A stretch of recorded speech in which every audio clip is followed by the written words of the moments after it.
नमस्कार, आप देख रहे हैं योगी अनकट। आज योगी अनकट के इस एपिसोड में हम बात करेंगे मोची के खाते में 80 करोड़ आखिर कैसे, बुजुर्ग दंपति से 1 करोड़ से भी ज्यादा की ठगी, यूपी में साइबर अपराधियों का खौफनाक जाल।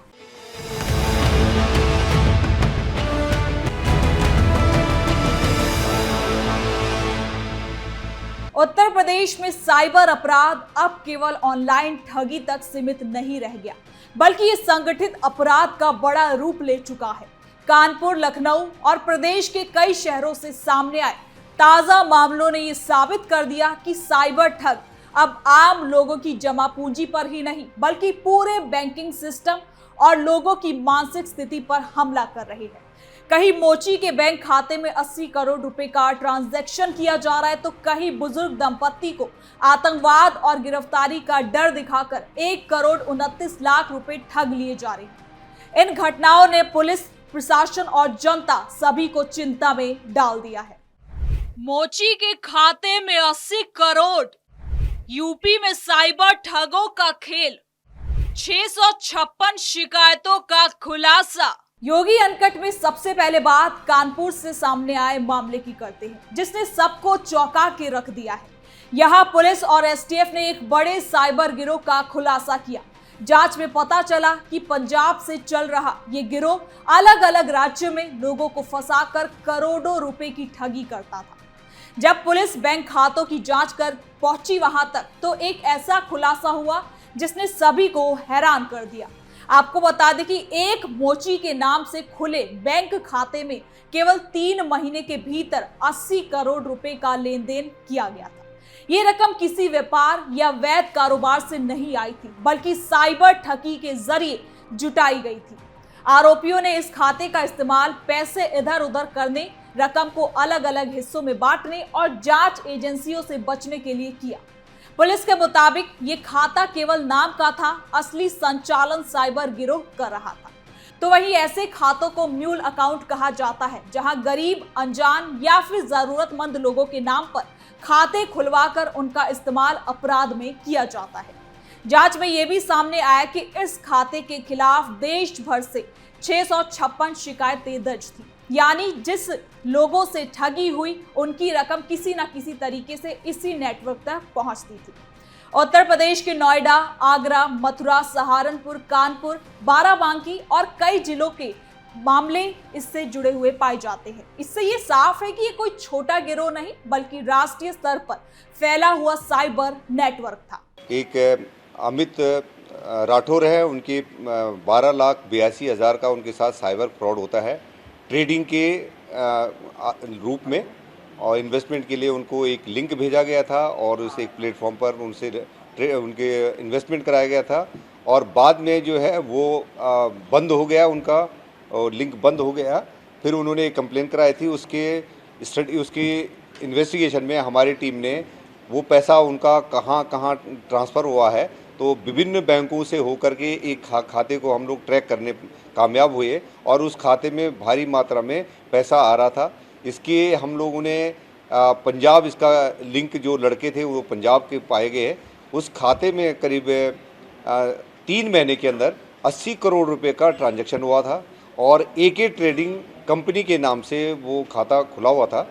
उसका एक अजय है, उसको दिल्ली पुलिस के द्वारा अरेस्ट कर दिया गया है।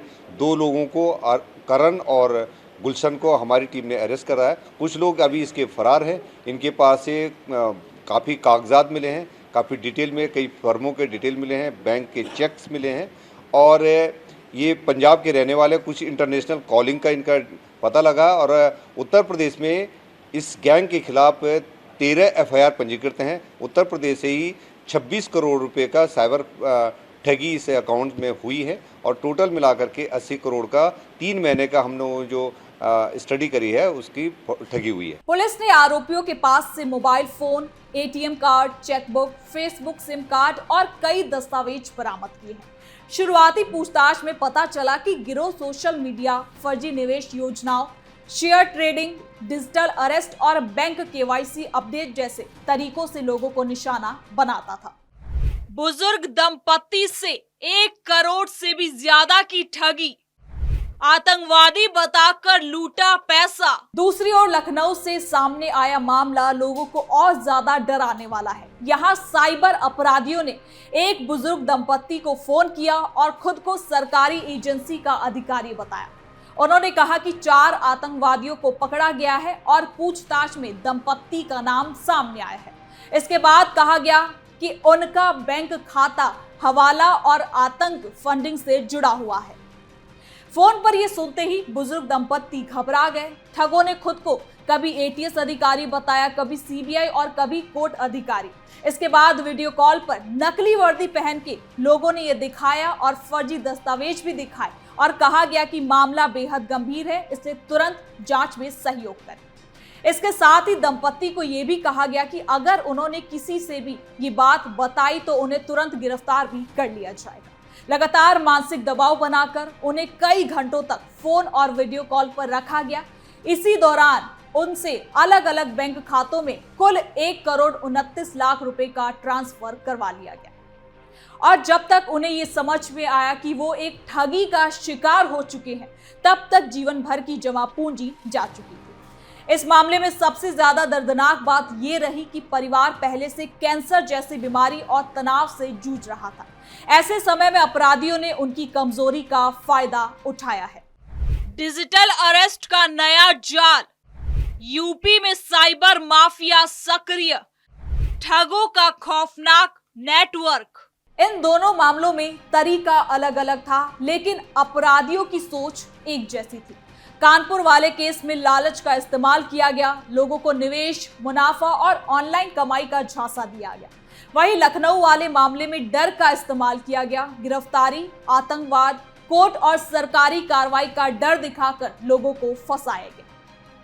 आपको बता दें कि इस पर साइबर जानकारों का कहना है कि आज अपराधी तकनीक के साथ साथ साइकोलॉजी भी समझते हैं। वो जानते हैं कि किस उम्र के व्यक्ति को कैसे डराना है, किसे लालच देना है, किसे जल्दी फैसला लेने पर मजबूर करना है। और यही वजह है कि पढ़े लिखे लोग भी इस जाल में फंस जाते हैं।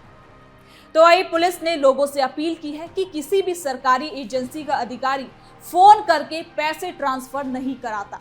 कोई कोर्ट, सीबीआई, ईडी, एटीएस या पुलिस फोन पर bank detail, OTP, UPI pin या खाते में रकम जमा कराने का आदेश नहीं देती। अगर ऐसा कॉल आए तो तुरंत फोन काटे और लोकल पुलिस या फिर साइबर हेल्पलाइन पर संपर्क करें।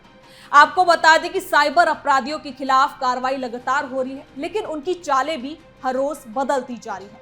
पहले ओटीपी और एटीएम फ्रॉड जैसा होता था, फिर फर्जी लिंक भेजने लगे, अब डिजिटल अरेस्ट, वीडियो कॉल जांच, निवेश स्कीम, टेलीग्राम, ट्रेडिंग और फर्जी नौकरी ऑफर जैसे कई तरीके सामने आ रहे हैं। तो वहीं उत्तर प्रदेश में तेजी से डिजिटल भुगतान भी बढ़ रहा है। गांव-गांव तक यूपीआई पहुंच गया है। इससे सुविधा तो बढ़ी है, लेकिन खतरे भी लगातार बढ़ते जा रहे हैं। बहुत से लोग अभी भी साइबर सुरक्षा को लेकर जागरूक नहीं है। अनजान लिंक खोलना, ऐप डाउनलोड करना, खाते किराए पर देना, किसी और के लिए बैंक खाता खुलवाना या फिर दस्तावेज साझा कराना उन्हें भारी पड़ सकता है। मोची के खाते में 80 करोड़ रुपए घूमना इस बात का संकेत है कि गरीब और कमजोर तबके को भी साइबर गिरोह इस्तेमाल कर रहा है। कुछ लोगों को मामूली लालच देकर खाते खुलवाए जाते हैं, कुछ को नौकरी का झांसा दिया जाता है और कुछ को ये तक नहीं पता होता कि उनके दस्तावेजों से खाता खुल चुका है। ऐसे में सरकार और बैंकिंग सिस्टम के सामने भी ये चुनौती है। बैंकों को संदिग्ध लेन देन पर तुरंत नजर रखनी होगी। अगर किसी छोटे खाते में अचानक करोड़ों रुपए का ट्रांजैक्शन होता है तो सिस्टम को अलर्ट होना चाहिए। ऐसे मामलों में देरी अपराधियों को फायदा पहुंचा सकती है। पुलिस अब कानपुर और लखनऊ दोनों मामलों की गहराई से जांच कर रही है। कई और गिरफ्तारियां भी हो सकती हैं और ये भी संभावना है कि इन नेटवर्क के तार दूसरे राज्य या फिर विदेशों से भी जुड़े हो सकते हैं। मोबाइल डेटा, बैंक खातों और डिजिटल ट्रेल के जरिए अब बड़ी मछलियों तक पहुंचने की कोशिश की जा रही है। इन घटनाओं ने यह भी साबित कर दिया कि साइबर अपराध अब भविष्य का खतरा नहीं, वर्तमान की सच्चाई है।